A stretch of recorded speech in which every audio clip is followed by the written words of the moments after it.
finish with 14 points, 15 rebounds, 7 assists, and 5 steals in this game, Candace. Goodness. Talk about showing up for your team. Big man. Point forward, Kristen. I like it. Do you like that? I do. Yes, we can do a lot of things, okay? That you can. On the other end, CJ McCollum using the pick, hitting the pull-up. Then Norman Powell on the reverse. Then Damian Lillard with the runner off the glass. He had 20 and 7 in this game. Also had 10 assists. This was a good offensive performance. Good shot distribution for Dame and CJ. They found a way to make it work, but it was just a little bit too much Seth Curry. Yeah. That shooting is, it must be in the DNA. It must be in their genes. I mean, they're just born with it. Man, they just take the debate of nature and nurture. I mean, just come on. in the nature. I mean, what are the odds? Like the three of them, all of them can shoot this well. I mean, It's crazy. And you've got another one being raised with a name like Cannon. So see, that ain't even. It's coming. How about this? What's your name? My name is Cannon Curry. Right. Yeah. Which one holds more weight? Yes. Tough to say. Look, though, at this. Damian Lillard averaging just 2 of 9 from beyond the arc thus far this season at 23%, the worst of his career. But he did say after this game, I see the struggle as a challenge, and it's one I accept. So, Candace, I'd imagine it's Dame time soon, right? Oh, it's Dame time. Just best believe. We're seeing that he's human. For a week and mortal. a half anyway. He's right? mortal for 6 games.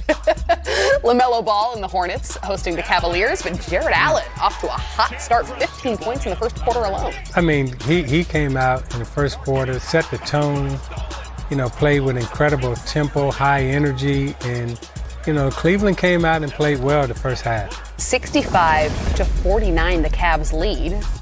Then LaMelo Ball on the other end, getting the 3 to go, getting it done defensively as well. Yeah, LaMelo, I mean, he's had an amazing season. He scored 30 points or more times this year than he did all last year already. Yeah. And a week and a half again. Right. Yeah. It's been 2 weeks into the season, so we've definitely seen improvement from him. He finished with 30 points, 7 rebounds, and 6 assists. But we've got to talk a little bit about Evan Mobley with 15 and 10. Oh, good-looking rookie Mobley is. Around the basket. Again, finish left hand, right hand. He's thin right now. He's going to grow into the body, but his skill level, as a big is, pretty much off the chart. Very similar to what Jaren Jackson was coming into the league. The 113-110 win ties this season's series with Cleveland and Charlotte at a game apiece. The last one's not going to be until March 2nd. Now the highlights continue in the Western Conference after the break with John Morant, again, unstoppable in Memphis. Stay with us right here where Garden marked the 75th anniversary of the NBA's first ever regular season game between the Knickerbockers and the Toronto Huskies, November 1st, 1946. The Knicks beat the Huskies 68-66. Hey everybody, welcome back into our NBA TV studios. This is Game Time. I'm Kristen Ledlow alongside the 2-time champion Candace Parker, the Hall of Famer Isiah Thomas. We're with you for highlights and analysis on this 9-game Monday in the NBA. But as we celebrate the league's 75th, let's let the radio call the highlights, shall we? With Ed Cohen on Knicks 75 Radio. years after the first ever regular season game in NBA history. Back then, it was at Maple Leaf Gardens in Toronto. Knicks took on the Toronto Huskies. Against Anunoby. Keeps the dribble going between the legs. Jump kick to Barrett. Right wing for 3. Knocks it down. The Knicks with their 6-3 in the first quarter. 9 to shoot, 15 to go. Randall against Anunoby, between the legs, now a 3, off glass, and good. It's been that type of start for Randall. Steers it up the floor with the left, now reversing to the right, down the lane, throws it up top in the roll, and the stuff, left side of the rim, and there it is, the Gardens guy extending the Knicks lead to 46-33. To Birch, Kemp drives into the lane. Kicks it out, Trent Jr., 3, good, down the bottom of the well for Gary Trent Jr. Chris Rock, Tracy Morgan amongst the notaries as OG goes up the ladder and jams it down. Gets it back. Trent Jr. sidestep. 3 in the air. No good. Rebound. Anunoby puts it up and in. OG working the glass like Windex. Anunoby out there with Achua, Trent Jr., and Champagny. OG Anunoby, a long 3. Splash it home.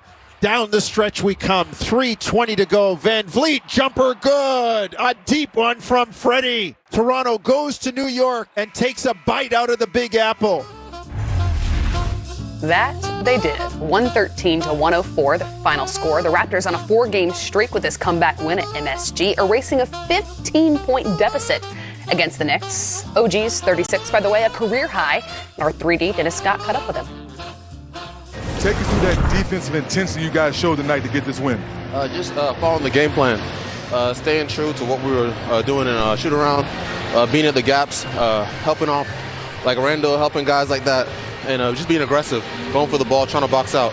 What was said in the second half? Because you changed things defensively, and the way the ball was moving, it was raining threes there in the second half. Yeah, offensively or defensively? Offensively, second half, y'all shoot threes. Just a movement, moving the ball, knowing we can get whatever shot we want. We attack and stay patient. Don't rush, take good shots, and move the ball. That's what we do in practice. So. And how big was Fred VanVleet down the stretch? He wasn't shooting the ball particularly well, but then down the stretch hit a big 3 and good defensive stops. Just leading the team, just being the leader, the amazing leader that he is, getting us in our spots, getting us shots, and just keeping us level. And what are you saying about the rest of the NBA? I know Siakam's a couple weeks away from coming back, but you guys are staying in the hunt and just playing solid basketball. Which is a tough, resilient team, next man up. We have a talented team. We know once we're just waiting to get guys back, but for now we're going to keep playing hard, and we know we can win ball games. This Raptors team now undefeated on the road, and they've won 4 in a row. What can you say of the rhythm they found? Well, I mean, OG said it best, like, you move the ball. And when you have a guy like Trent Jr., when you have a guy like Van Vliet, these underdogs that are willing to make plays for other people, I think it makes it harder to guard. When you know where the ball is going and you're able to load your defense and you know people aren't willing passers, it's easy to defend that type of style of basketball. When you have guys that are willing passers, it's a lot harder. Yeah, and they got a rookie in Scotty Barnes, too, who, all of us are excited about. I think he may end up being the rookie of the year. But because of that culture that they have and the excitement that you talk about in sharing the basketball, but defensively, Grant Hill referred to and talked about them having 50 deflections in one game. I mean, that's huge on the defensive side of the ball. And then adding a rookie like Scotty, bringing him into that type of culture is only going to make them that much better. Well, again, a 9-game Monday in the NBA, and we've got more highlights from around the league, including Damian Lillard and the Portland Trail Blazers in Philadelphia to take on the Sixers. Stay with us.